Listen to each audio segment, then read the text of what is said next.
Lideramos el camino de la opinión pública y buscamos que la cultura del debate alcance consensos y soluciones a los problemas de nuestro país.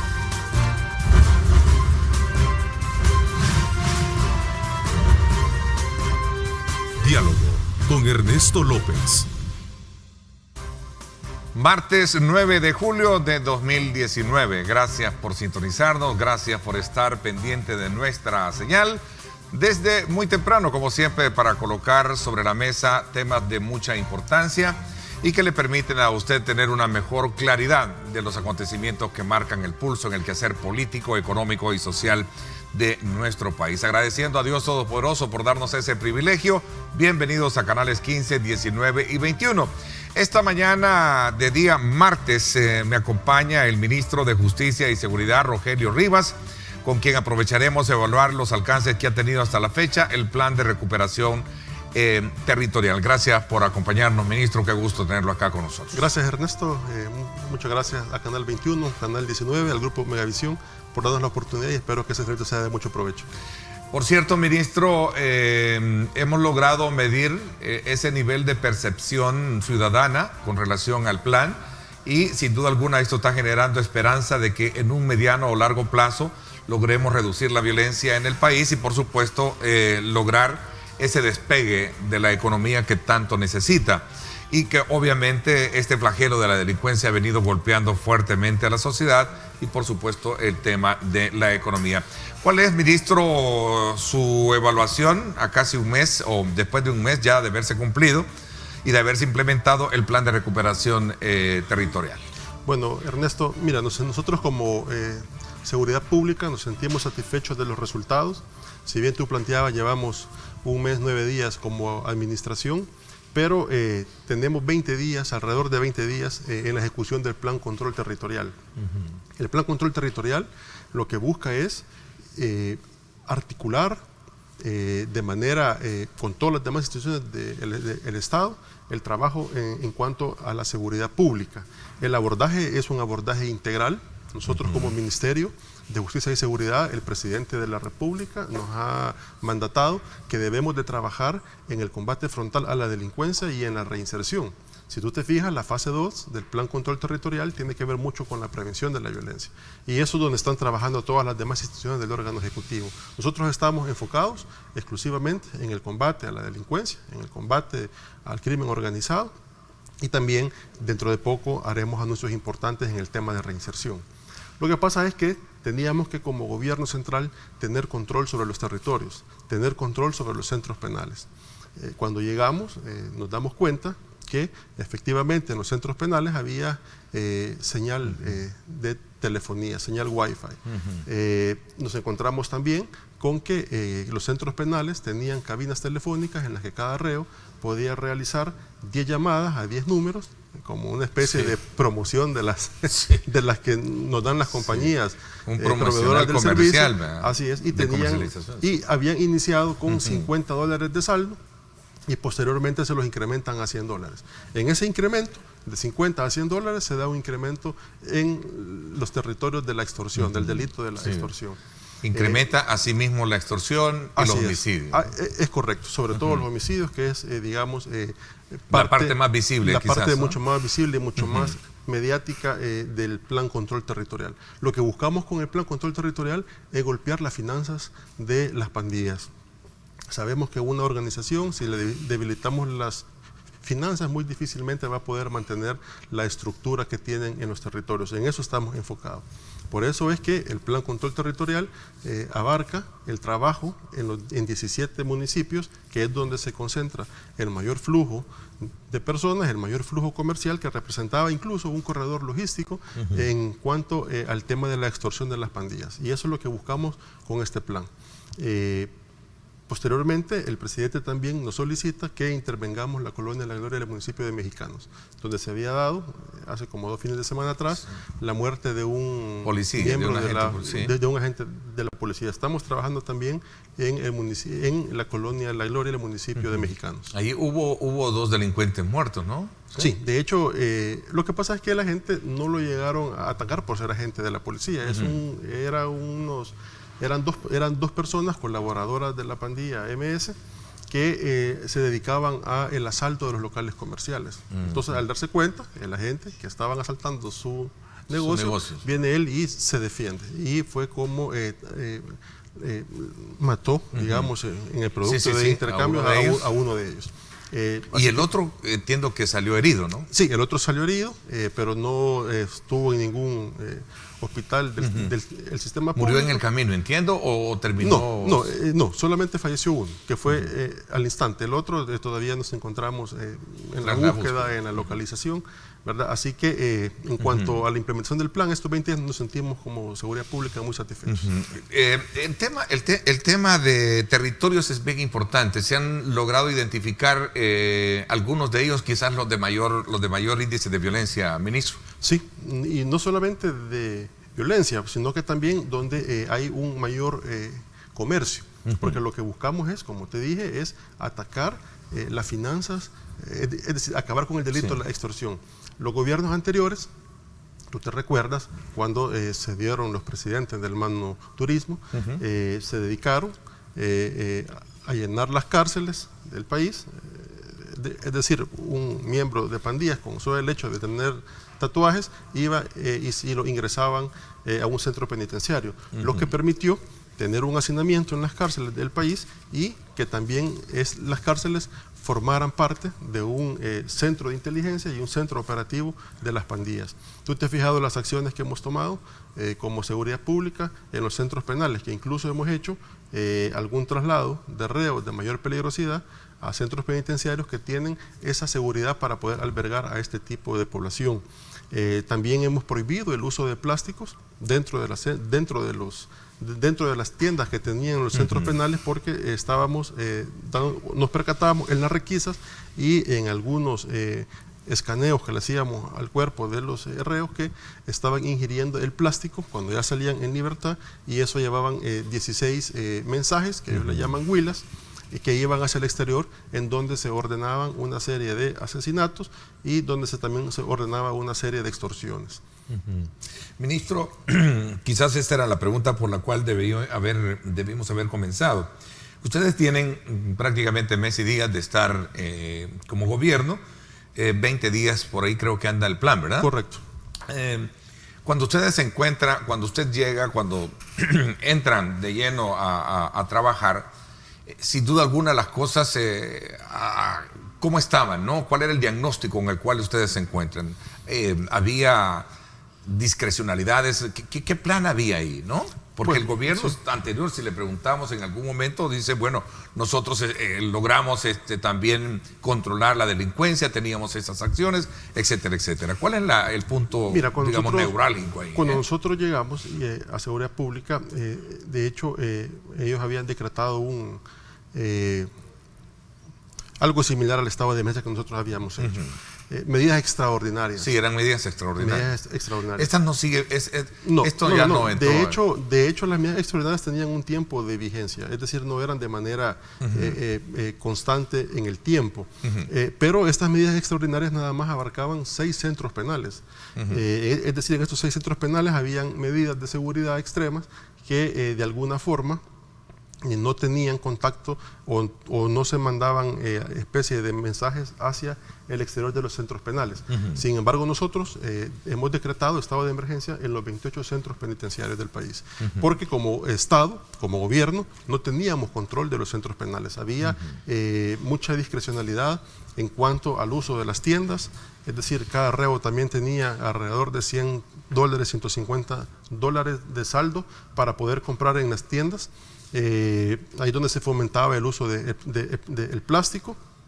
De hecho, fíjate que la administración anterior, cuando nos reunimos en la superintendencia del sistema financiero, el cual el superintendente tuvo a bien convocarnos a las operadoras telefónicas, nos manifestaban que tenían una mesa constante con el gobierno anterior, pero que sin embargo el gobierno dejó aventadas estas mesas, es decir, no hubo un seguimiento por parte del gobierno en cuanto a saber si en el perímetro de los centros penales existía alguna señal de parte de las operadoras telefónicas. Incluso también las operadoras telefónicas nos manifestaron que no les daban la facilidad para poder ingresar a los centros penales y poder hacer ellos sus mediciones.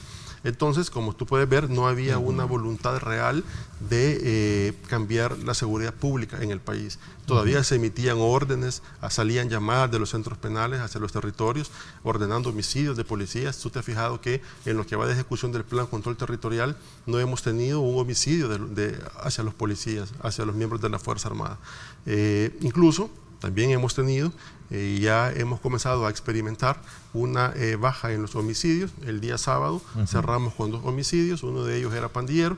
El día domingo cerramos con 4 homicidios y el día de ayer en la noche hemos cerrado con 2 homicidios. Esperamos mantener la tendencia que va a la baja, ¿verdad? Y esos son los resultados que como Seguridad Pública estamos obteniendo en la implementación de este plan.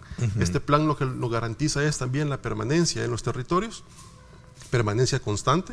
Como lo hemos dicho, ha llegado la seguridad pública acompañado de la Fuerza Armada para quedarse en los territorios y ahí estamos ejerciendo un pressing importante y sobre todo que también viene de alguna forma la inteligencia policial trabajando de cara a ir identificando en esos territorios las estructuras que se dedican a la extorsión. Es solamente que el tiempo de la investigación lleva un proceso que dura X tiempo, pero sin embargo ya estamos próximos, ya dentro de un par de meses tú verás que estaremos golpeando estructuras importantes del crimen organizado, también de gente que se dedica al tema de la extorsión y sobre todo bancavecías importantes. Ministro, la moral de la policía, porque en algún momento cuando ustedes llegan, y hay 2 elementos ahí que me quedan todavía para poderlo tratar, que es el tema de la moral de la policía, que en su momento ustedes llegan y dicen, bueno, ahora vamos a reivindicar realmente el trabajo de ustedes, vamos a ponderar y vamos a hacer todo lo posible. De hecho, está el tema de recursos, que ya lo vamos a ver también, que creo que es necesario para poder ser exitoso en el plan, ¿no? Y el otro tema que tiene que ver precisamente con el tema de las cárceles, especialmente cuando se habla del bloqueo de las telefónicas. Es así como lo dicen los señores diputados en su momento, que fueron engañados por la anterior autoridad de que había bloqueo y no existía bloqueo en los centros penales. Sí, yo creo que fue falta, primero, de información de las autoridades salientes hacia la Asamblea Legislativa, falta de transparencia. Nosotros, de hecho, hoy, este día, a las 9 de la mañana, este servidor estará en la Comisión de Seguridad de la Asamblea Legislativa, exponiendo justamente el Plan Control Territorial a los diputados. Ellos han venido de alguna forma expresando días atrás que no conocían el plan y que sin embargo estaban aprobando refuerzos presupuestarios sin tener un mayor conocimiento. Sin embargo, este servidor se ha reunido con el presidente de la Comisión de Seguridad, ya tendríamos 2 semanas de estarnos reuniendo, con el diputado coronel Antonio Almendares, explicándole más o menos el concepto del plan. Así que vamos y se lo transmitimos a la Comisión de Seguridad de la Asamblea Legislativa. Fíjate que nosotros hemos llegado a un acuerdo con las empresas telefónicas y vamos a montar un centro de monitoreo. Un centro de monitoreo que nos va a permitir tener en tiempo real la medición, las 24 horas, los 7 días de la semana, y ahí vamos a estar nosotros viendo las mediciones, ¿verdad? Es que no hayan, digamos, zona dentro del, señal dentro del perímetro de las cárceles, sin afectar también a los usuarios que viven. También, ¿se va a poder lograr tener esa ellos tienen la delimitación? Sí, así es. Lo que pasa es que es una tecnología que ellos deben de importar y requiere un tiempo para poderlo hacer, pero estamos en esa vía. Ellos también están en toda la disposición de colaborar con las nuevas autoridades y de hecho el superintendente ha sido bien enfático, que si sale una llamada de cualquier operadora se va a imponer la sanción correspondiente, que equivale a 3.000 salarios mínimos. Ellos están sabedores de eso, pero ellos han mostrado toda la flexibilidad de poderlo hacer. Y de hecho tenemos un monitoreo constante entre centros penales y la CIGET para garantizar de que no se está emitiendo ninguna llamada o una señal hacia el exterior. Hemos tenido información de inteligencia que, producto de que ya no hay comunicación hacia el exterior de los centros penales, están intentando ver la forma de cómo meten radios de frecuencia porque no tienen comunicación hacia sus estructuras. Eso les está dificultando efectivamente la operatividad en los territorios, y sin embargo, bueno, con la presencia que tenemos con la Fuerza Armada y con la policía, tú has visto, por ejemplo, el fin de semana, una cantidad de acciones que tenemos en todo el territorio nacional, también garantizando la seguridad en el transporte público. Tenemos diferentes retenes en donde...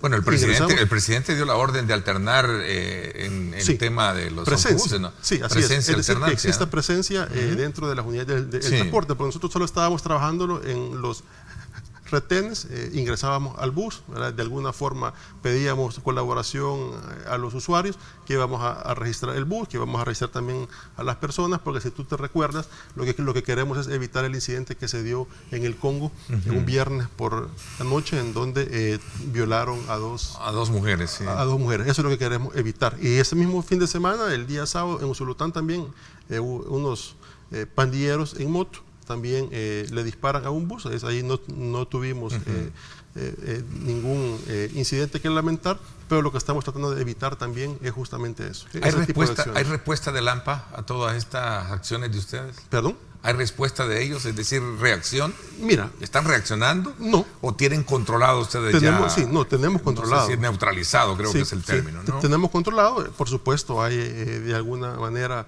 ¿Qué queda fuera, ministro? ¿Algún tipo de acciones? ¿Qué queda fuera todavía? ¿Son remanentes o sí hay un problema todavía que hay que ir a buscar? Por supuesto. De hecho, tenemos apenas 20 días. La gente ha sentido el cambio, ha visto la presencia de la autoridad en los territorios, y lo que queremos es que estas medidas sean constantes en el tiempo y en la manera en que vaya avanzando las diferentes fases del plan de control territorial, la gente irá sintiendo ya un alivio en las comunidades, porque muchas veces yo recibo a través de mis cuentas de redes sociales algunas quejas de algunos habitantes en algunos municipios en las afueras de San Salvador, en las cuales también ellos tienen identificados. ¿Y la respuesta es inmediata, ministro? Sí. Es decir, alguien tiene un problema rápido. Tratamos de dar solución inmediata, pero recuerde que el plan de control territorial lo que abarca es la presencia en los centros históricos y en los municipios donde hay mayor incidencia comercial,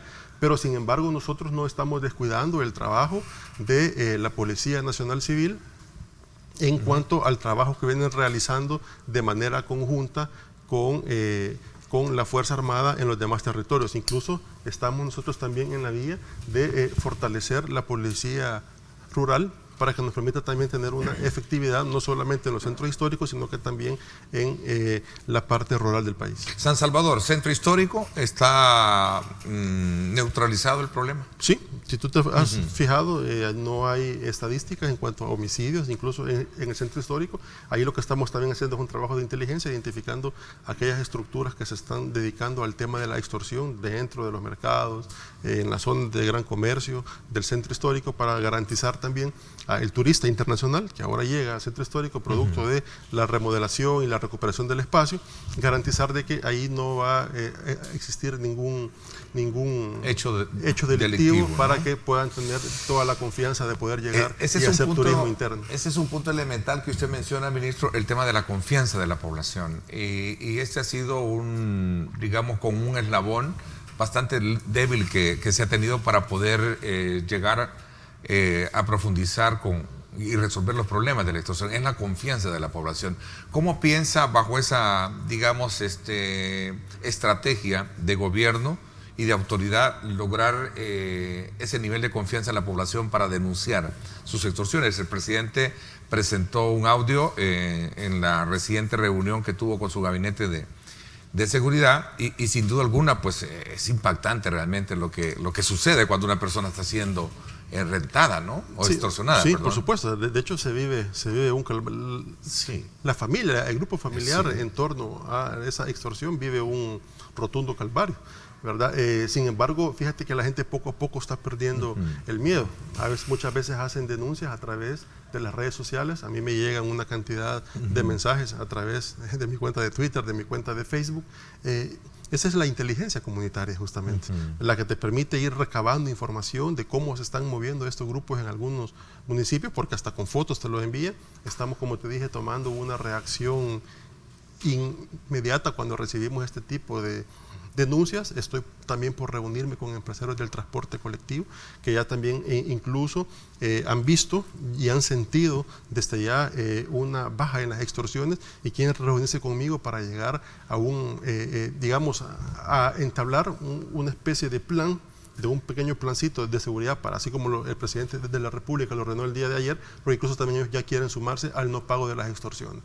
Es decir, aquí la única forma de terminar con estos grupos delincuenciales es que también la ciudadanía nos colabore, que le colabore a la seguridad pública, también denunciando todos aquellos casos en los que están siendo extorsionados, y incluso también de cómo en sus municipios, en su colonia, nos lo pueden hacer a través de nuestras redes sociales, nos pueden hacer llegar una denuncia directa y tengan por seguro que vamos a actuar de manera inmediata y con la discrecionalidad del caso. Ministro, sin pretender hacer apología de este tema, este no es un problema así nomás, es una estructura fuerte que está bien organizada, que se dejó organizar a lo largo de este tiempo atrás. Exactamente. Bueno, fíjate que de hecho gobiernos anteriores pudieron haber realizado acciones que tuvieran un mayor impacto en cuanto a la seguridad pública. Imagínate que allá más o menos por el gobierno del presidente Flores y del presidente Elías Antonio Saca, la extorsión todavía no representaba dentro de las estadísticas un rubro importante. Dejaron y no combatieron este delito de la extorsión, y ahora la extorsión es básicamente la única forma que tienen estos grupos terroristas de hacer llegar recursos a sus estructuras, de poder darle mantenimiento a las estructuras. Incluso son estructuras que tienen un salario dependiendo de la jerarquía que tienes tú dentro de la pandilla. Y eso es lo que busca el Plan Control Territorial. Eso es lo que nosotros estamos buscando con los sectores, así como por ejemplo te dije con los empresarios del transporte público. También la medida que anuncia el presidente de la República el día de ayer, es decir, atacar de manera directa todo aquello que pueda tener o que pueda reflejar un ingreso hacia las pandillas. Lo que queremos es nosotros debilitarlas financieramente, porque sabemos que si las debilitamos financieramente vamos a tener ya unas estructuras no tan articuladas, no van a tener una mayor capacidad de reacción. Tú te fijaste también el día domingo en la frontera, el Amatillo, la Policía Nacional Civil, producto ya de un trabajo que se venía haciendo con anterioridad, logramos interceptar a un carro que traía 2 fusiles M16 con una cantidad de balas, de munición importante, ¿verdad? Es decir, lo estamos golpeando, ¿Y eso para dónde debería? ¿Venía a comercializarse acá? Seguramente venía y terminaba en las manos de cualquier... En las manos de las pandillas. Tú te has fijado, incluso lo hemos subido en las redes sociales, que tienen tienen armamento de hueso... de grueso calibre. De grueso calibre. Hemos visto cómo tenían AK-47, decomisamos M16, incluso también algunas granadas el día domingo en una colonia. En la Satélite. En la Satélite, así es. Entonces, ¿cómo se encontró eso? Digo, ¿abandonado eso o alguien que dijo yo antes de meterme eso en el programa? Fue abandonado, lo recibimos a través de una llamada del 911. Llega a nuestras unidades del 911 y pues nos encontramos con este tipo de... Pero seguramente iban a terminar probablemente en manos de... ¿Quién tiene, digamos, en sus casas un armamento? Digamos, granadas fragmentarias, es decir, al final se ocupan para delitos, para delinquir. Bueno, estamos viendo... Este es un mensaje de... ¿Conocen cómo se le llama? Huilas. Si tú te fijas ahí, eso lo hacen muchas veces con alambres que encuentran. Ahora que hemos decomisado los plásticos, nos hemos percatado que incluso en papel higiénico también están transmitiendo este tipo de mensajes. Lo hacen con el líquido de la medicina, con la pasta de dientes, pero si tú te fijas, el fin de semana también el director de centros penales realizó varias requisas en diferentes centros penitenciarios justamente para interceptar este tipo de mensajes.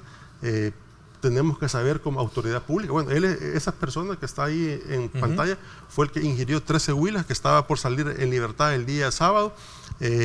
Cuando ya iba a salir lo pasamos por un escáner y nos percatamos que traía 13 plásticos ingeridos.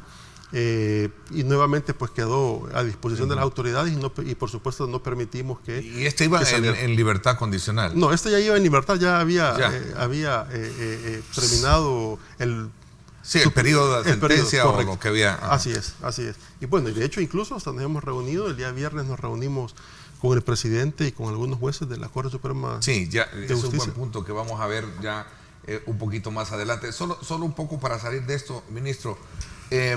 Digamos, ¿cómo se logra empatizar todo ese trabajo con la autoridad penitenciaria? Porque de alguna manera allí hay un problema que siempre toda la autoridad ha dicho, bueno, el punto es que si ingresan es porque ahí hay una debilidad completa de los agentes penitenciarios. ¿Cómo logra, de alguna manera, ya tiene control la autoridad ya directamente? Mira, de hecho, las primeras medidas que hicimos fue traslado de reos, realizar requisas y el bloqueo 100% de la señal, para que como gobierno tuviéramos control verdadero sobre los centros penitenciarios. A pesar de eso, hemos ampliado el estado de emergencia. Nosotros tenemos la facultad de decretarlo durante 15 días. Al finalizar esos 15 días, junto con los jueces de vigilancia penitenciaria, hemos tomado la decisión de ampliarlo 15 días más. Con esto garantizar que efectivamente tengamos el control de los centros penitenciarios. Sin embargo, también estamos trabajando internamente con los administradores de los centros penales, justamente para identificar... Hay rotación de ellos, porque entiendo de que ese era el problema, que los tienes ahí, no hay rotación, entonces... Sí, tenemos rotación de custodios y por supuesto también los estamos evaluando constantemente, ¿verdad? Ese es un tema que también como administración vamos a entrarle y por supuesto que vamos a depurar aquel mal elemento que lleguemos a encontrar que está facilitando alguna especie de comunicación. ¿Están saliendo de las celdas No salen de celdas.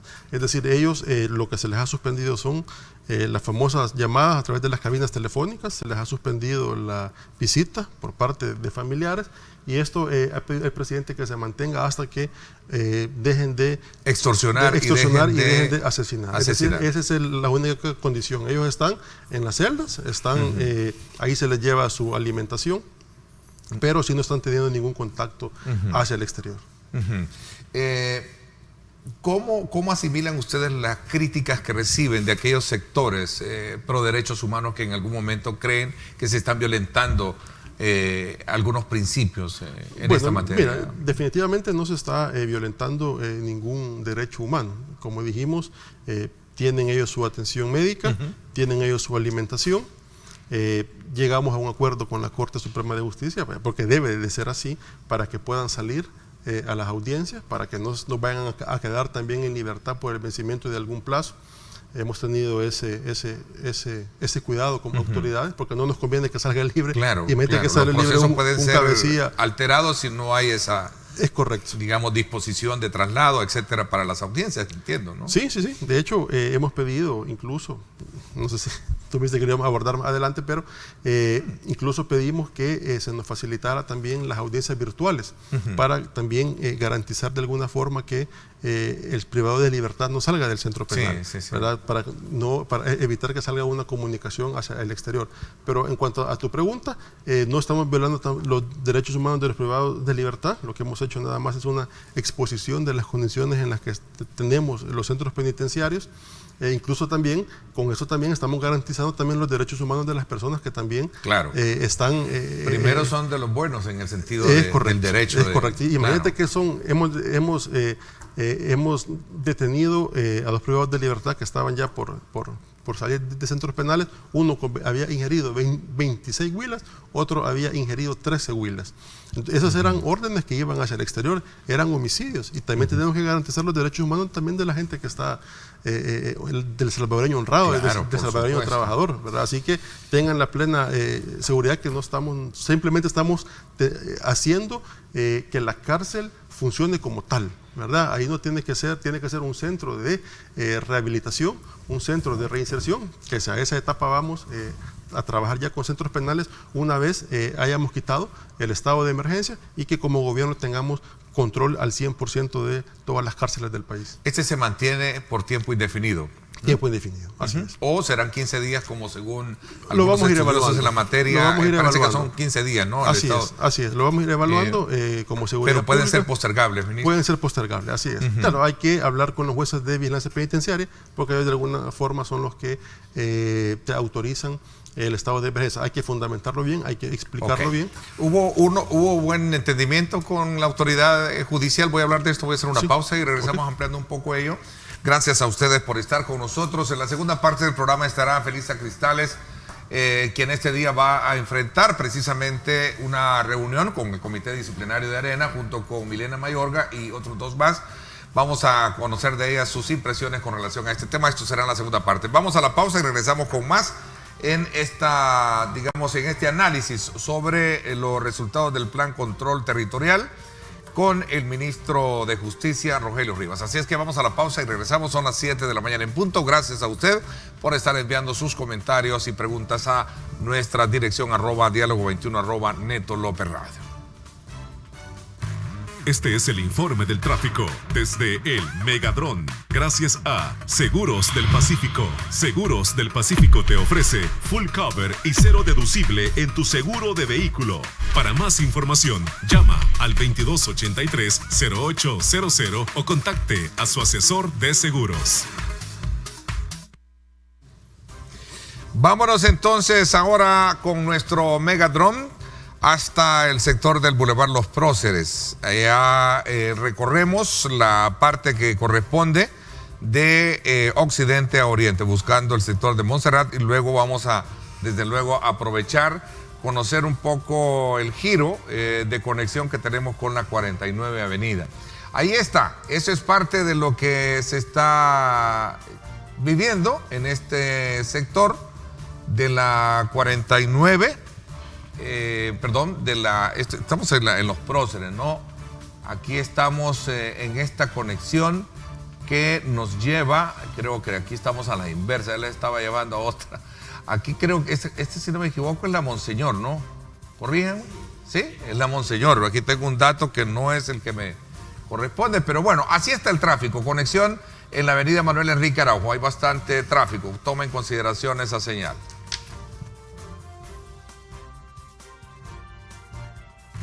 Este es el informe del tráfico desde el Megadrón. Gracias a Seguros del Pacífico. Seguros del Pacífico te ofrece full cover y cero deducible en tu seguro de vehículo.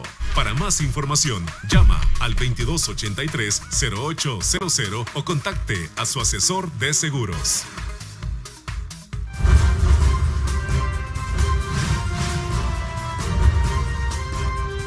Diálogo con Ernesto López.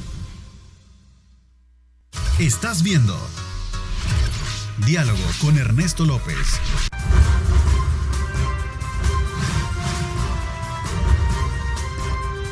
Diálogo con Ernesto López.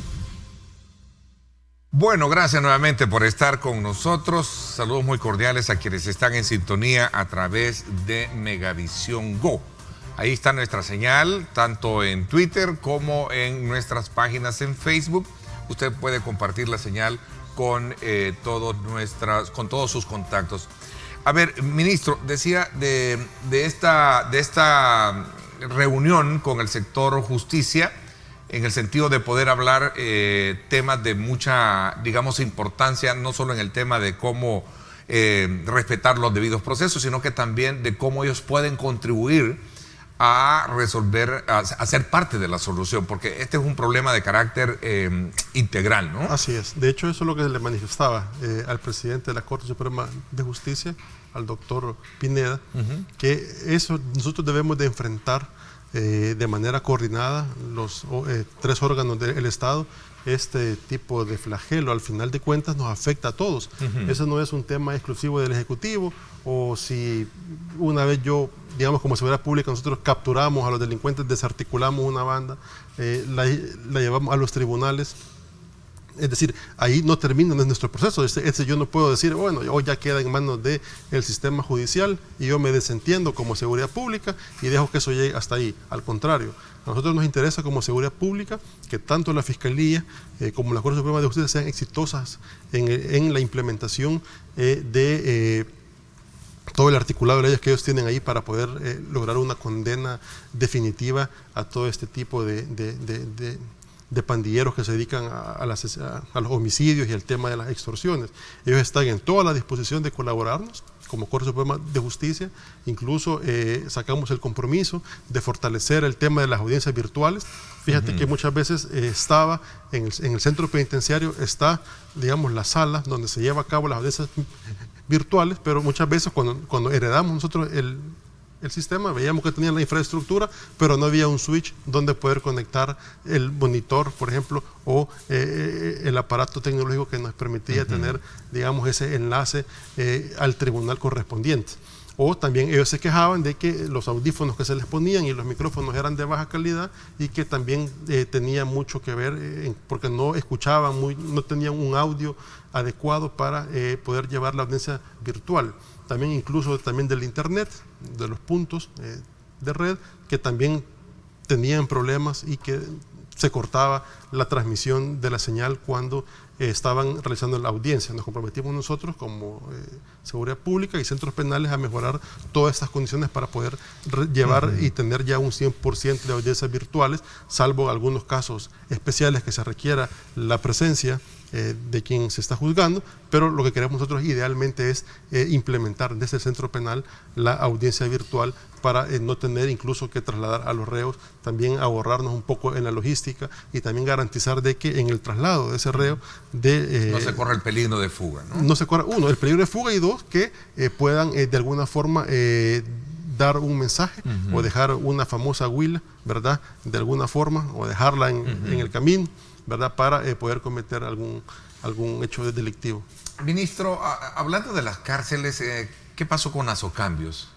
¿Cómo está eso? Mira, el tema de Azocambios es un tema complejo. Incluso tú viste que fuimos a la Fiscalía General de la República, fuimos a poner un aviso. De hecho, llegó la Fiscalía ya a la Dirección de Centros Penales a solicitar toda la información para poder iniciar ya con el proceso de investigación, ¿verdad? Y de individualización del delito, porque hay varios funcionarios que están ahí involucrados.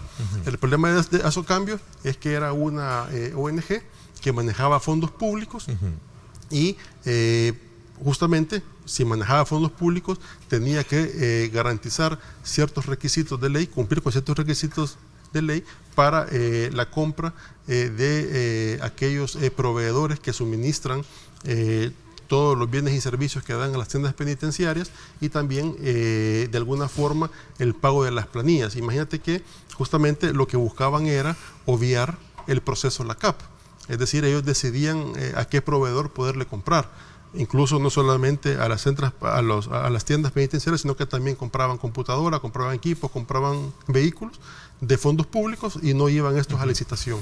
También con el tema de los salarios, por ejemplo, cuando tú autorizas una plaza, tú le pides autorización al Ministerio de Hacienda y a ello quedaba a discrecionalidad en cuanto a la contratación de plazas y los montos de las plazas. Todas estas anomalías son las que llegamos a encontrar ahí en Azocambio. Por eso fue que nos vimos en la necesidad de poner un aviso. Poner un aviso a la Fiscalía y por supuesto ya el fiscal en la reunión que tuvimos el día de ayer ya me confirmó que la investigación va avanzando y iremos dando a conocer, conforme vaya avanzando la investigación, cuáles son los resultados que estamos teniendo. ¿Quién está administrando todo eso hoy en día? Ahorita, como se ha decretado estado de emergencia, no hay actividad, no hay así es, no hay tienda.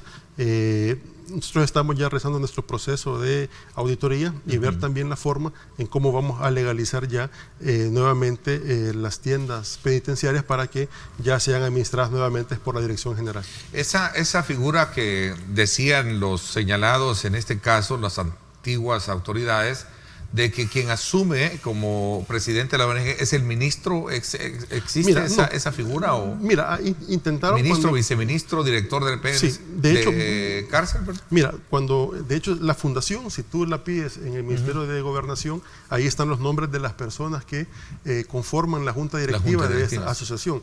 desde un inicio, recién llegado al ministerio, me acuerdo el segundo o tercer día, que todavía habían algunas gerencias y algunas direcciones en poder de la administración saliente, intentaron buscar que yo formara parte de Asocambio. Me intentaron sacar la firma para hacerme parte de Asocambio. Y nos dimos cuenta porque había que pagar planilla de los 360 empleados que conforman los centros, que conforman la estructura de Asocambio. Entonces querían sacarme firma para ser refrendario y de alguna forma poder pagar estos salarios.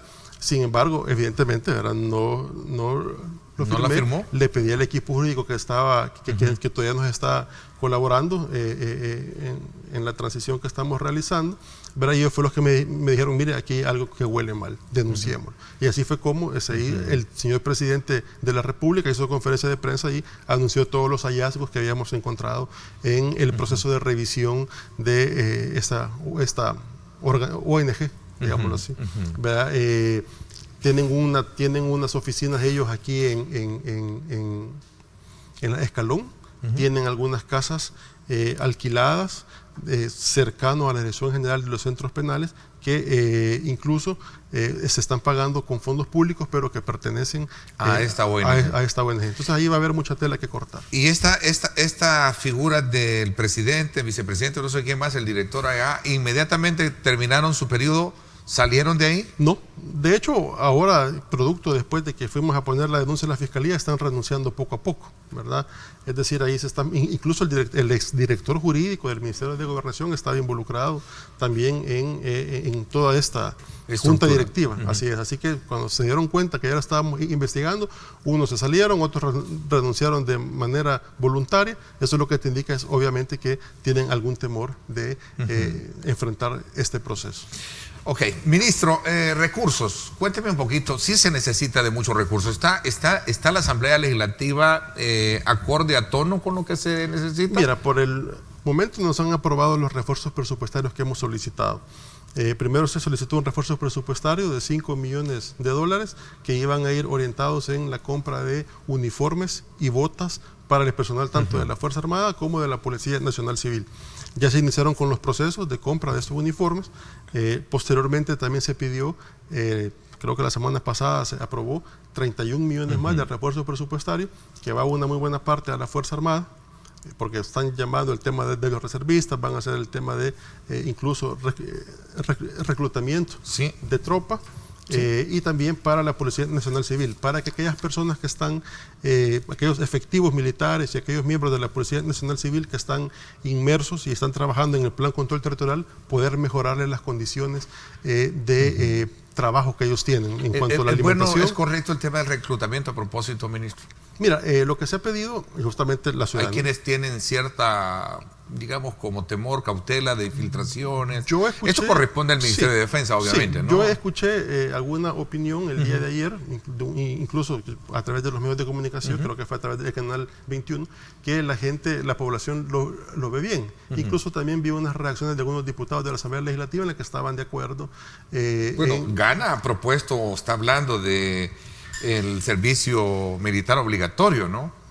Claro, ese es otro tema, ¿verdad? Sí, pero en cuanto a lo que pidió el presidente, estos 1,000 miembros más, es justamente para venir a reforzar el Plan Control Territorial y ya tener una cobertura muchísimo más amplia, no solamente en la parte urbana, sino que también en la parte rural, ¿verdad? Para golpear y tener una efectividad muy certera, como la estamos teniendo, con el Plan Control Territorial. ¿Es correcto o no se puede? Es lógico, alguien decía, y es un punto que lo hemos tratado, se puede dar a conocer el plan, pero no los detalles del plan, porque eso es lo que los políticos están en algún momento aduciendo, algunos ahí, diputados, ¿no? Queremos conocer detalles del plan, o sea... Vamos justamente a tratar de darle la información que se puede divulgar este día a la Asamblea Legislativa. Por la naturaleza del plan, es un plan que tiene obviamente que tener no se les puede dar detalles, ¿no? Así es, pero lo que va a hablar son las acciones y los resultados que como gobierno estamos teniendo. Imagínate que tenemos en lo que va del mes alrededor de 4.300 capturas. Hemos desarticulado, ya hemos hecho capturas incluso también de miembros cabecillas de estructuras terroristas. Hemos decomisado también, hemos incautado mucha marihuana, hemos también incautado el armamento que tú has visto, dinero en efectivo que proviene también de estructuras dedicadas al narcotráfico. Ministro, este día sale publicada una información. El Salvador tiene la tasa más alta de homicidios en región. Es parte, obviamente, de lo que en el pasado ha habido. Pero los resultados, de acuerdo a los últimos 3 días, pues ahí están, ¿no? Así es. Ha sido muy, digamos, la baja muy considerable. 2 muertos, decía el presidente, el día sábado. El día sábado. Y domingo 4. Y 2 el día de ayer. De ayer. Por supuesto. Sabemos de que todavía pues es 2 homicidios, ¿verdad? Significa dolor en 2 familias, ¿verdad? Pero como si tú consideras desde el punto de partida que venimos nosotros a lo que tenemos hoy, ahora en día, hay una gran diferencia, ¿verdad? Ok. Ministro, en retrospectiva, cuando se origina aquella mal llamada tregua, ¿no? Y que ha sido muy criticada por la forma en cómo se llevó a cabo, se dieron el tema de los desaparecidos. Hoy, por cierto, el día de ayer, el fiscal general dijo que se va a crear un grupo especial de fiscales que pueda ver el tema de los desaparecidos. ¿Qué está pasando con esta otra figura? Es casi similar a lo que se decía de que sí, bajan los homicidios, pero aumentan los desaparecidos. Mira, yo recuerdo que se lo oía al fiscal anterior, ¿no? Claro, mira, como tú bien lo planteas, los desaparecidos tuvieron un repunte importante cuando se dio la tregua, la famosa tregua que tuvo el gobierno del presidente Funes con los grupos terroristas, y que lo que viene a permitir es justamente una baja de homicidios disfrazada, porque es decir, no habían homicidios en las calles, pero sí había gente desaparecida que terminaban en cementerios clandestinos, como el que vimos el día de ayer, que el fiscal, ustedes tomaron entrevista ahí al fiscal general de la República. Entonces lo que viene la tregua es a que el Estado pierda control de los territorios, cede terreno a los grupos terroristas, y es justamente donde se dan todo este tipo de fenómenos. Nosotros en la reunión que tuvimos el día de ayer con el fiscal general de la República, porque nos reunimos en la sede fiscal, estaba el señor fiscal con un grupo de fiscales que tienen a cargo algunas unidades administrativas importantes dentro de la Fiscalía. La reunión fue para afinar detalles entre ambos, ¿verdad? Porque sabemos que todos estos procesos y todas estas capturas llevan un acompañamiento por parte de la Fiscalía General de la República, y lo que buscábamos era ahí articular esfuerzos e ir en una sola dirección. El señor fiscal mostró todo su interés en apoyar el Plan Control Territorial, incluso también ahí fue donde nos pidió ayuda a la Policía Nacional Civil para conformar esta unidad que se va a dedicar a investigar el tema de los desaparecidos. Nosotros, por supuesto, le mostramos toda la colaboración posible, porque tenemos que también tener equipos de investigación que vengan acompañados con los fiscales para ir determinando e ir dándole seguimiento al tema de los desaparecidos, a encontrar sus cuerpos y que las familias puedan darle un entierro digno, ¿verdad? Me preguntan acá, ¿qué estará pasando con todo este armamento? ¿De dónde sale? Mira, porque es un armamento de guerra, dice un televidente. Vienen del mercado negro, ¿verdad? ¿O es remanente todavía de lo que quedó hace 30 años de la guerra? Hemos detectado que vienen de Guatemala, vienen de Honduras, así es. O sea, es reciente. Es reciente, así es. Pero ya tenemos una investigación en cuanto, digamos, a las personas que están suministrando este tipo de armamento a estos grupos terroristas, pero debemos de trabajarlo también con las autoridades de Guatemala y de Honduras, para poder darle golpe a estas estructuras que estamos ya identificándolas, solamente que eso lleva tiempo, ¿verdad? Porque lo que queremos no solamente es capturar al que entrega el arma, sino que también al cabecilla que las está dando. Pero sí tenemos información de inteligencia que están proviniendo de Guatemala y de Honduras todas estas armas. Ministro, está el primero y el segundo plan. Viene el tercero, ya se está preparando, ¿no? La fase 3. Van a lanzar en los próximos días. Que el presidente en su momento pues lo va a anunciar. ¿Cuántas etapas son? Habló Habló alrededor de 7 etapas. Siete etapas. Que van a ir, por supuesto, conforme vaya avanzando el plan, se irán dando a conocer. Estamos hablando que van a haber fases que se van a implementar incluso hasta finales del otro año. Una de las principales críticas que se le hizo al método con la cual se lanzó la política de control de territorios en la administración anterior es que sí había intervención, pero no había permanencia de los actores. ¿Cuál es la diferencia, si lo queremos ver, en el hecho de concatenar esfuerzos con estas instituciones del Estado que usted me menciona? Bueno, ministro? mira, de hecho, la Policía Nacional Civil, a pesar de que andaba con la Fuerza Armada en los equipos de tarea conjunta, tenían diferencias. Es decir, no había un solo esfuerzo, no había un solo esfuerzo orientado a... Ahora, la diferencia de esto es que nosotros vamos a trabajar en el combate frontal a la delincuencia, vamos a tener una permanencia en los territorios, hemos llegado para quedarnos, no hemos llegado nada más para hacer el show o para estar alrededor de un mes, 2 meses y luego abandonar e irnos a otros territorios. No, lo que este plan quiere garantizar es la permanencia constante. Y también adicionalmente a eso viene la fase 2, que viene a trabajar ya en la reconstrucción del tejido social, que eso es lo que no se hacía. Se hacían esfuerzos de manera aislada. Yo recuerdo que si tú te fijas, bueno, no había un liderazgo en el gobierno anterior, no teníamos presidente de la República, el presidente nada más solo salía los días sábados a algunos municipios a hacer el reality show que tenía del buen vivir. Pero no se ponía al frente de la seguridad pública. Esta vez también contamos con el liderazgo del presidente de la República. Vamos a orientar también los recursos financieros necesarios para poder darle esa inyección a este plan para garantizar que sea un éxito. Es decir, que no lo vamos a enfrentar nada más como seguridad pública, sino que también viene una unidad. Bueno, yo creo que tú ya tuviste al director de reconstrucción del tejido social, a Carlos Marroquín, que tiene un trabajo importante y articulándolo con el ministro de Gobernación, con todas las demás carteras del Estado para realizar trabajos de prevención en estos municipios que estamos interviniendo. Bueno, y es interesante, voy a invitar al ministro de Gobernación y también a los comisionados responsables de estas áreas, juventud y por supuesto también de inversión, ¿verdad? ¿Así es? Sí, así es. Para conocer detalles de cómo se va a lograr tener esa permanencia que es importante de aquellos territorios que sin duda alguna han sido olvidados, están relegados, ¿no? Exactamente. De toda actividad, llamémosle, de productiva. Así y ese es. ha sido uno de los grandes problemas que históricamente, cuando se estudia el fenómeno social, vemos lo deprimido que puede estar estos sectores y por consecuencia vulnerables para que la delincuencia haga de los Son caldo de ¿no? cultivo para la delincuencia. Ahora lo que buscamos es, como gobierno, arrebatarle a los jóvenes a las pandillas, ponerlos en programas de prevención, en programas de deporte, en programas de cultura. Bueno, vimos ya que el presidente también anunció ayer la creación del proyecto de la Liga Española en los 262 municipios del país, que lo que va a permitir también es venir a trabajar con los jóvenes, con los niños, ya programas realmente de prevención de la violencia. La recuperación de espacios va a ser importante por parte de las demás carteras del Estado en la fase 2 y por supuesto nosotros como seguridad pública estaremos trabajando en la fase 1 garantizando el control de los territorios y garantizando el golpe a las estructuras criminales. Bueno, y en parte de lo novedoso también de la rotación o la alternancia para las unidades del transporte colectivo. Así es, así es. Ministro, le agradezco muchísimo que me haya acompañado, tener el gusto por primera vez de conocer parte de este plan.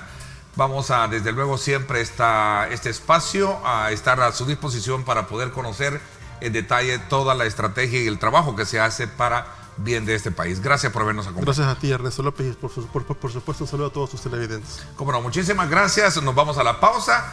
Cuando regresemos, vamos a la segunda parte del programa. Vamos a conversar con Felisa Cristales.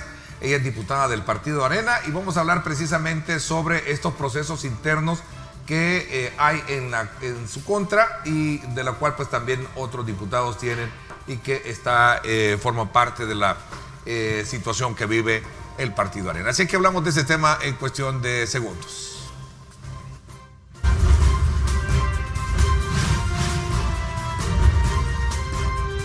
Diálogo con Ernesto López. Estás viendo Diálogo con Ernesto López.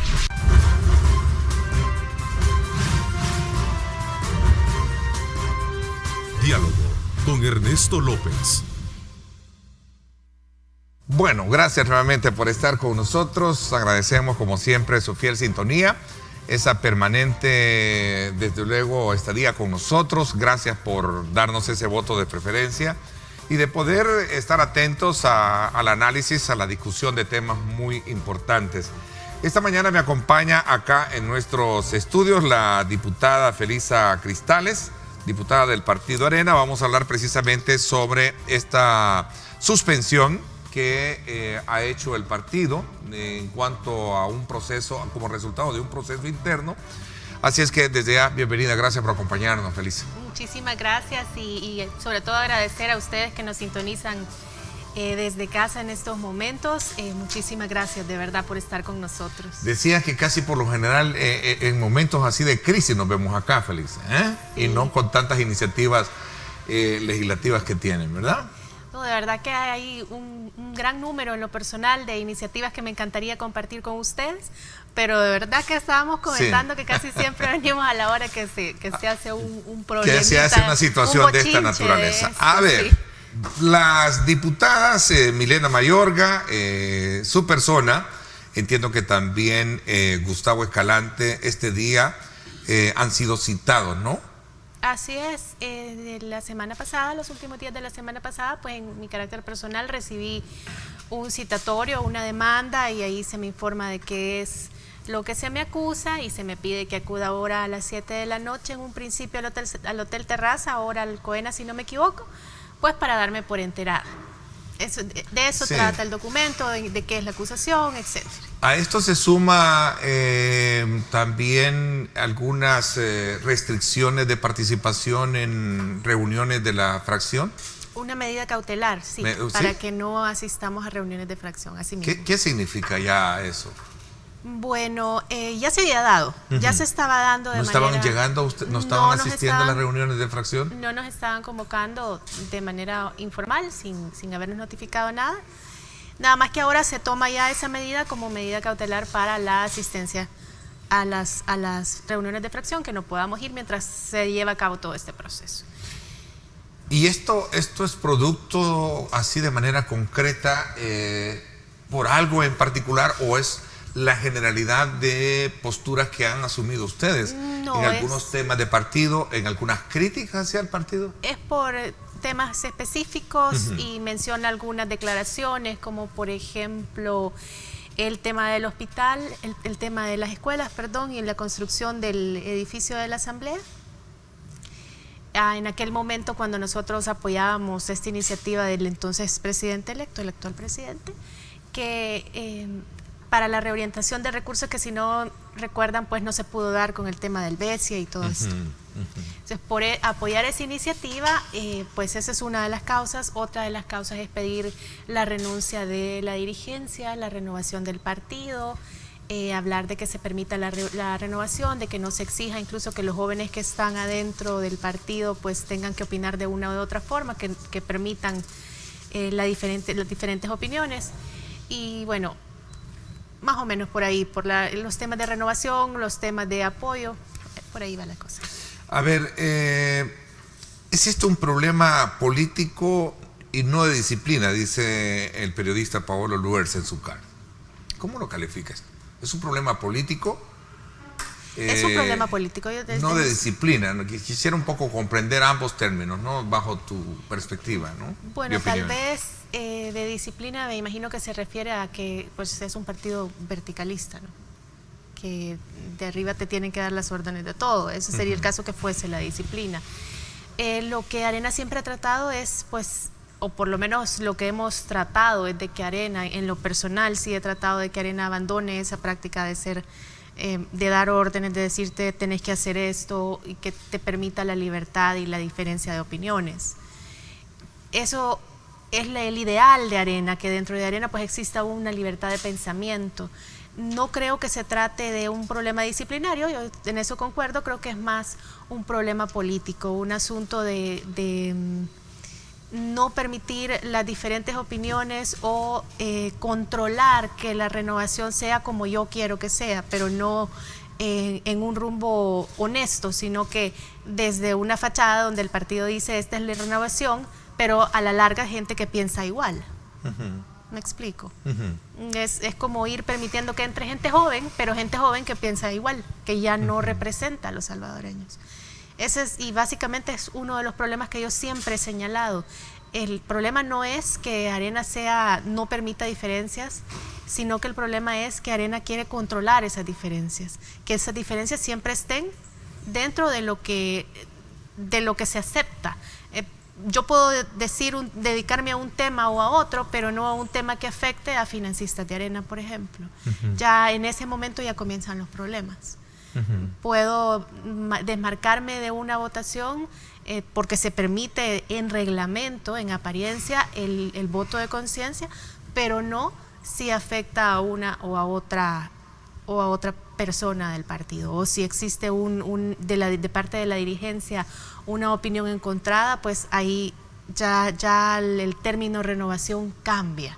Entonces ya no es renovación, entonces ya es rebeldía, traición.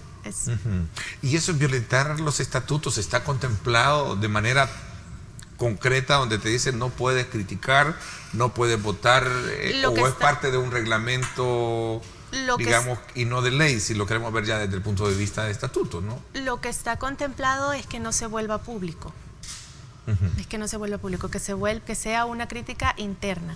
Pero para ese efecto yo las críticas internas las he hecho permanentemente todo el tiempo. Y nunca hay eco en ello, nunca hay eco a esa denuncia. Te puedo decir que mi generación de juventud, porque yo vengo de la juventud de Arena desde hace mucho tiempo dentro del partido, pues no era como esta, que es como una juventud un poco más temerosa. Nosotros sí éramos bastante rebeldes internamente y mandábamos carta y dábamos comunicados y bueno, no sé cuál es la diferencia entre entonces y ahora. No entiendo por qué se extrañan si siempre había sido así. Hemos generado cambios. Incluso si tú te recuerdas, la democracia interna de Arena se dio antes de que fuera por ley y fue impulsada por mi generación de la JRN.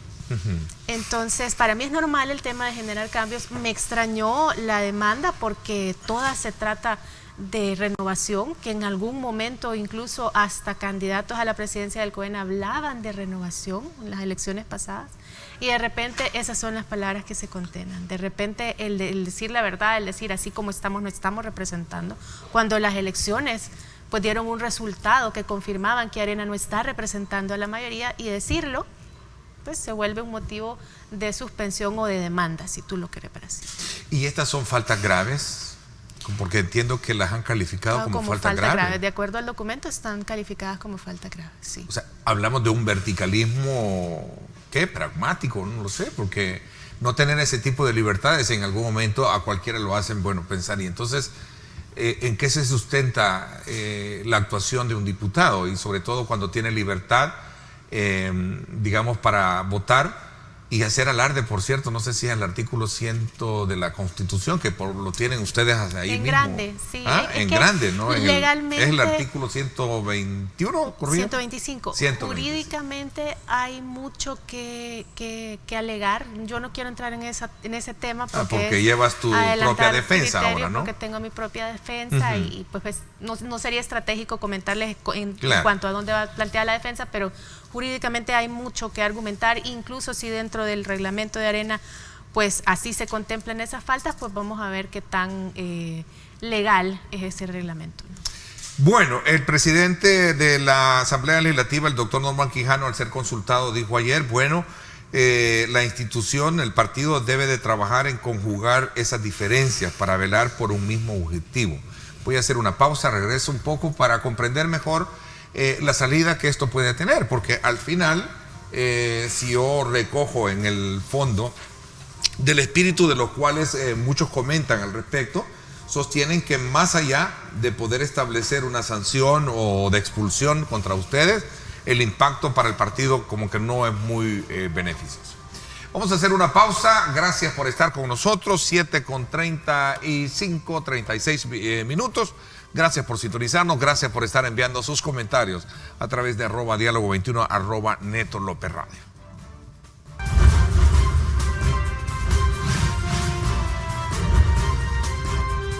Diálogo con Ernesto López. Estás viendo Diálogo con Ernesto López.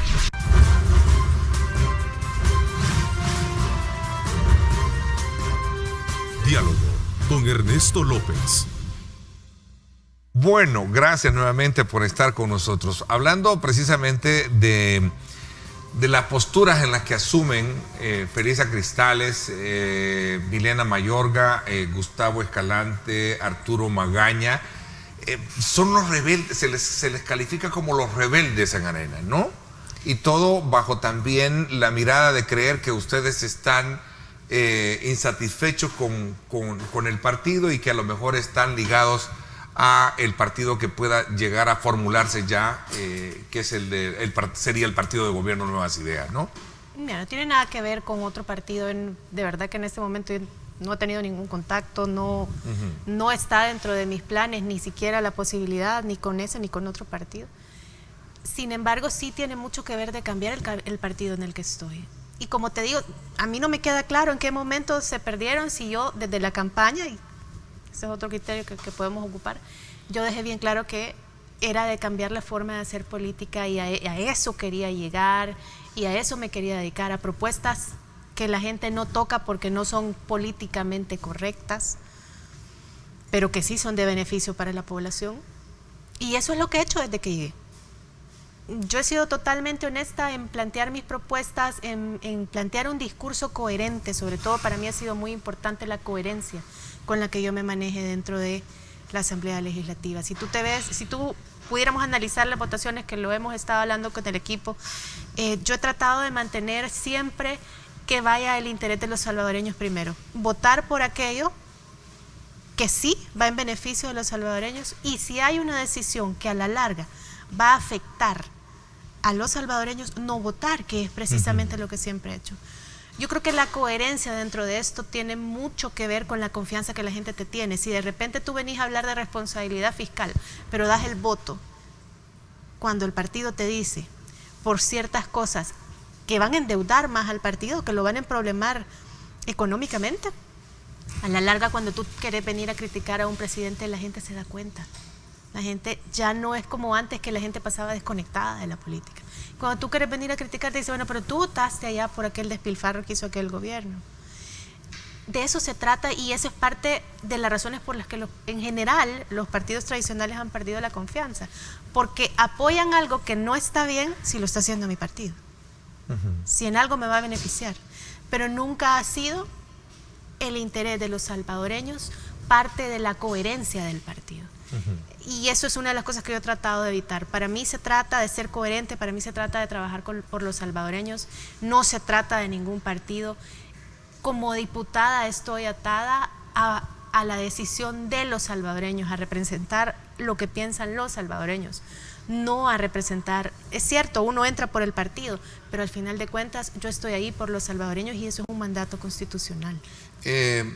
¿Se les considera a ustedes que están desuniendo al partido, dividiendo al partido? Bueno, ahí es bastante discutible, ¿verdad? Porque yo creo que así todos hemos sido testigos que dividido ya está, que desunido ya está, que con acciones como esta lo que logran es pues desprestigiarse más por las posturas no tolerantes, y de todas maneras los problemas, no es que nosotros nos salimos y la gente que queda ahí adentro queda feliz.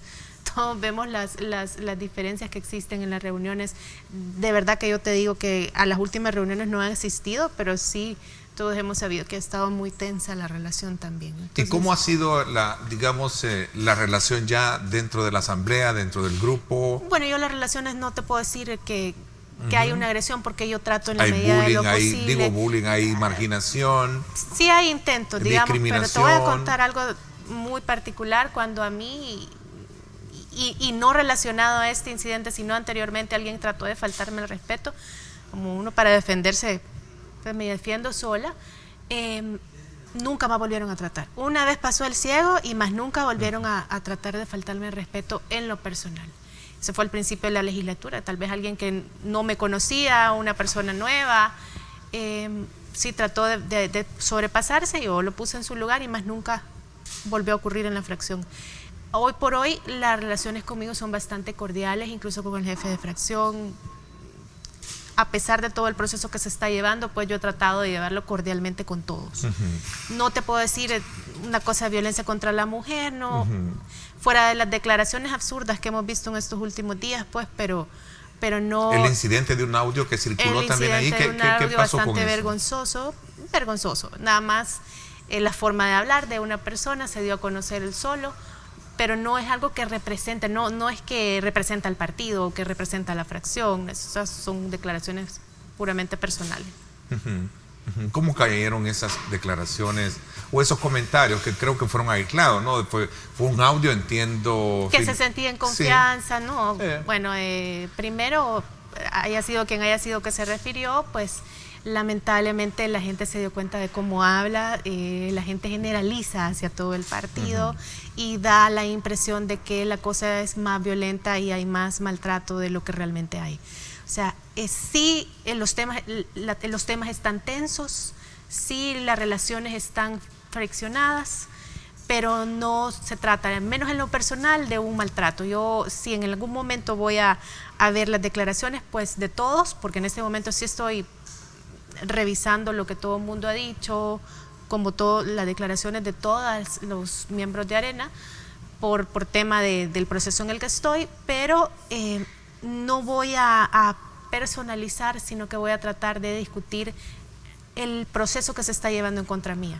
¿Por qué? Porque, como te digo, si yo vengo y te digo que a mí me han maltratado, a mí me han violentado, pues a veces tratar de quitarte los derechos no tiene nada que ver con violencia contra la mujer, posiblemente con violencia política, posiblemente con tratar de dominar, cuando la misma Constitución dice que los diputados no estamos sujetos a un mandato imperativo, pero no llevarlo hasta ahí. Yo siento que ya llevarlo hasta el punto de hacer un maltrato, de convertirlo en violencia, ya es un poco más sensacionalista. Yo sí me voy a centrar en la parte jurídica de lo que están haciendo y en la parte jurídica de mi defensa, de la demanda que me están haciendo, que es específicamente por mis declaraciones, por mis peticiones de renovación. La única votación o la única iniciativa legislativa que se toca en esa demanda es la decisión de apoyar esta iniciativa de la reorientación de recursos del edificio de la Asamblea. Así que en cuanto a eso, pues complicado, pero en su momento la fracción de Arena no votó por esos recursos. ¿Qué pasó con ese tweet del fin de semana en la que tú cuestionas el uso de plástico, ¿no? Y especialmente en un tema de la tortuga, creo, ¿no? Bueno, y decirles que eso te llevó a ser tendencia en las redes, sí, y sobre todo también a quienes reaccionaron al respecto. ¿Qué pasó?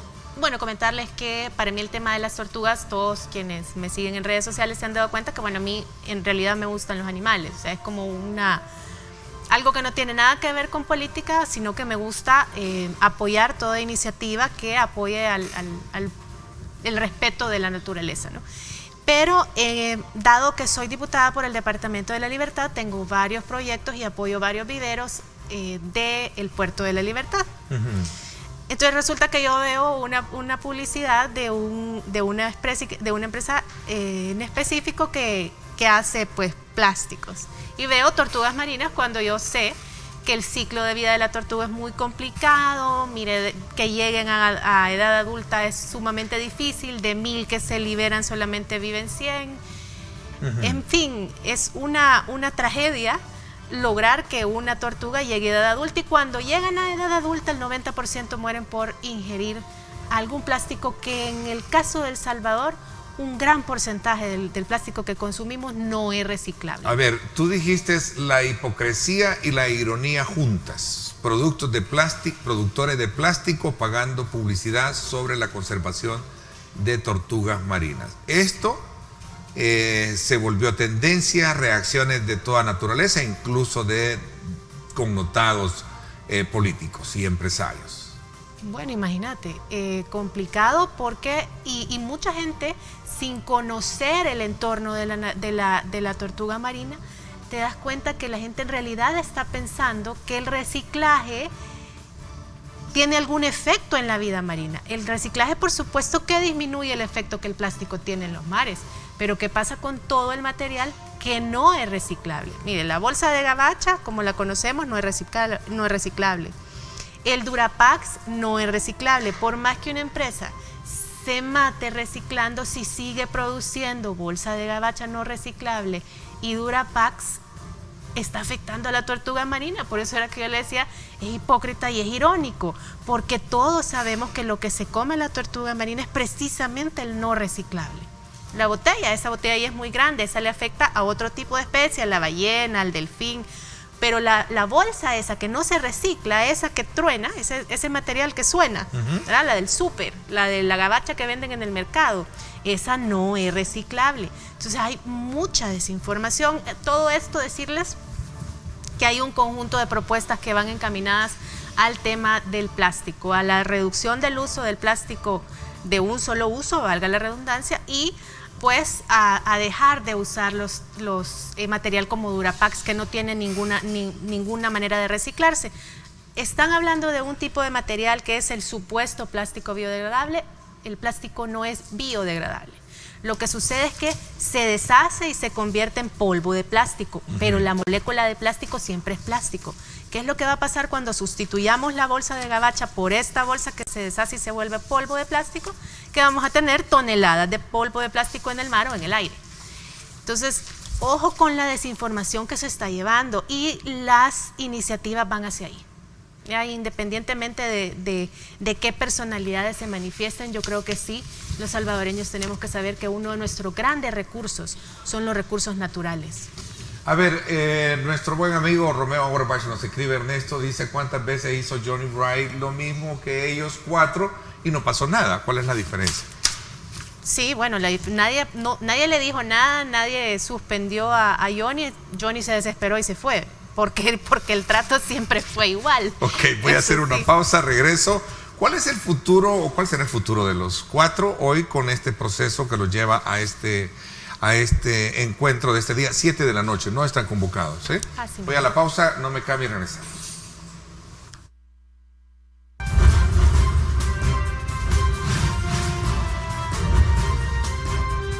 Diálogo con Ernesto López. El futuro es imaginar, es pensar en grande. Prepárate hoy, estudia en la UFG y amplía tus oportunidades. UFG, tecnología, innovación y calidad. Bueno, en honor un poco a asumir el papel del ausente, un televidente acá nos escribe y realmente tiene conocimiento sobre la base de cómo, qué productos alteran el medio ambiente y cuáles no, preguntan, sobre todo por la nueva generación de productos reciclables. Bueno, uno de los ejes, y que fue una iniciativa que yo presenté junto con Rodolfo Parker al inicio de la legislatura, que tiene que ver con el fomento de sustitutos de plástico. Esta iniciativa está enfocada en incentivos fiscales para la creación de empresas que sustituyan al plástico.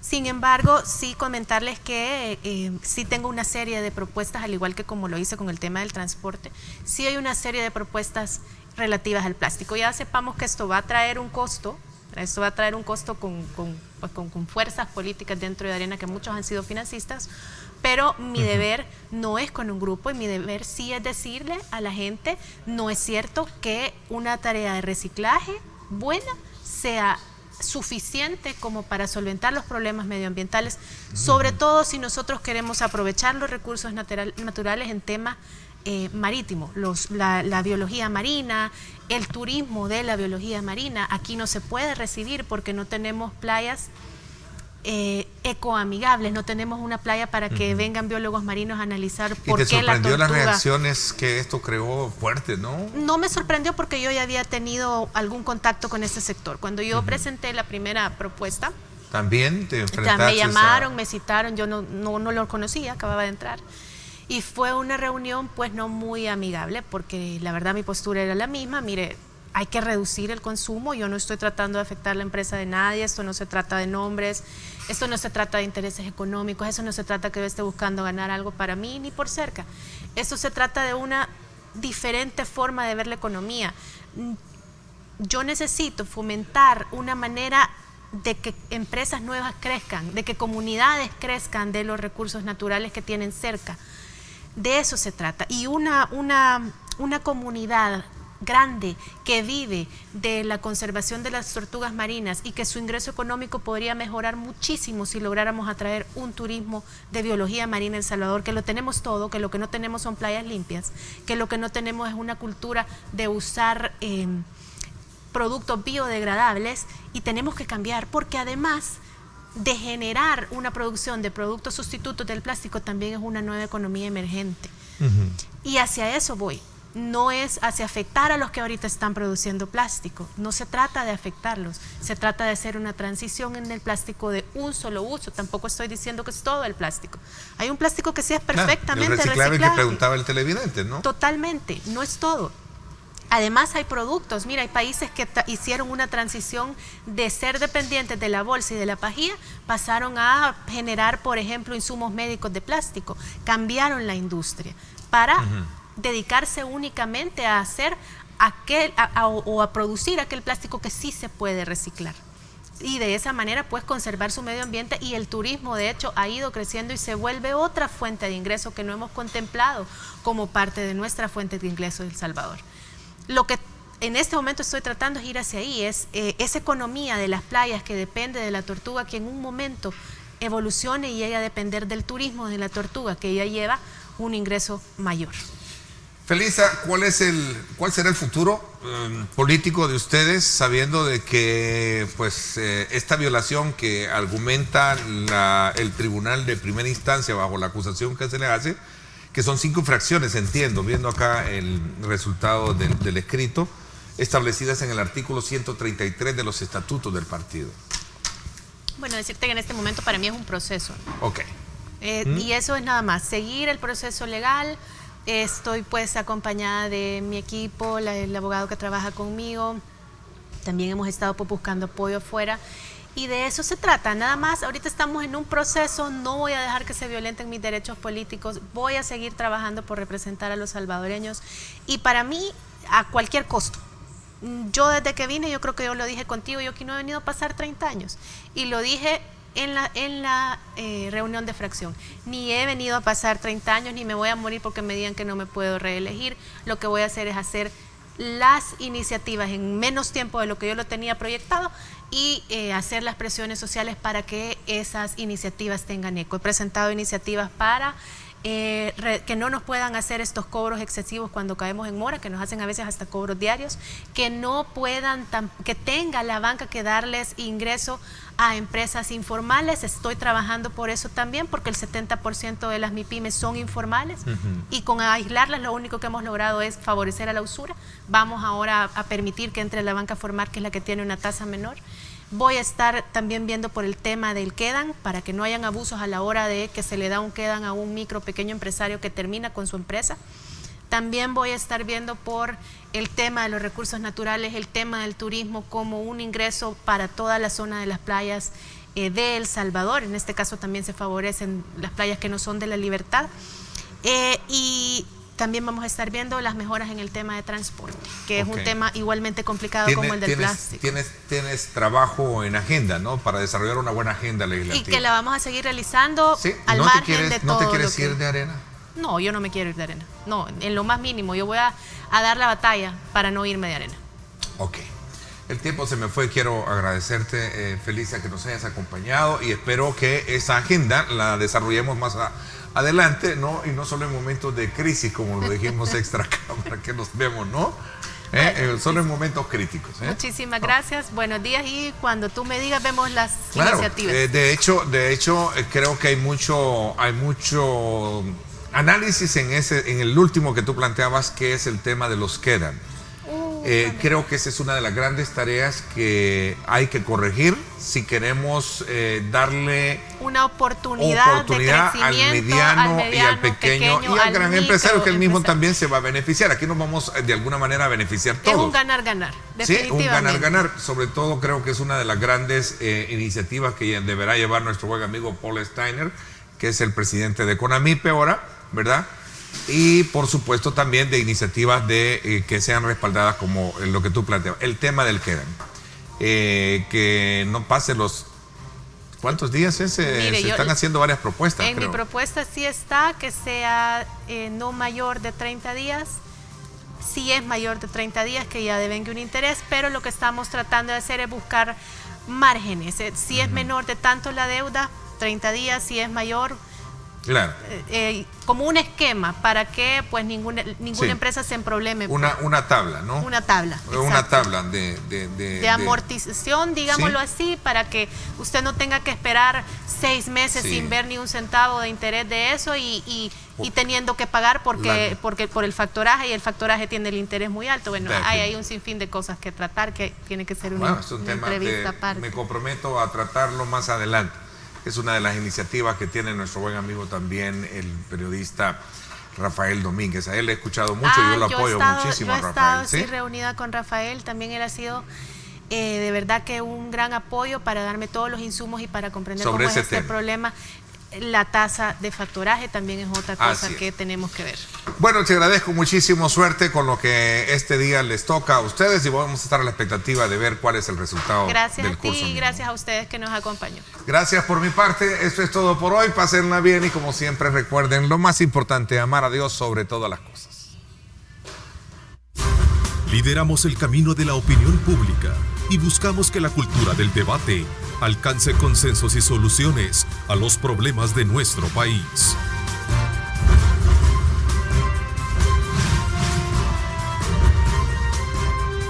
Diálogo con Ernesto López.